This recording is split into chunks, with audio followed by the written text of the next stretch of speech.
سابق وزیر خارجہ بلاول بھٹو زرداری نے کہا ہے کہ بھارت نے دہشت گردی کا بہانہ بنا کر پاکستان پر حملہ کیا۔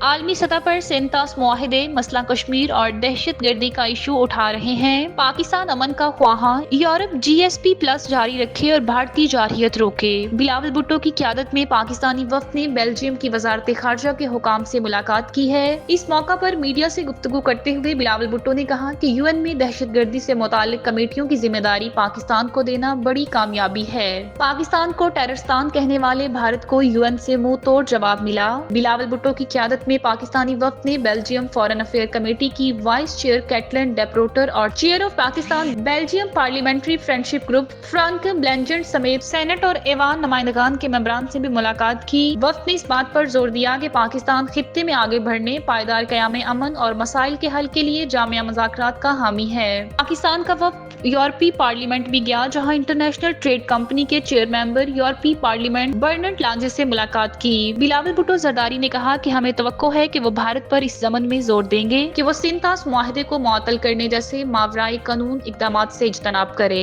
وفد نے مزید کہا کہ پاکستان امن کا خواہاں ہے اور کشمیر سمیت تمام مسائل کو مذاکرات کے ذریعے حل کرنے کا حامی ہے۔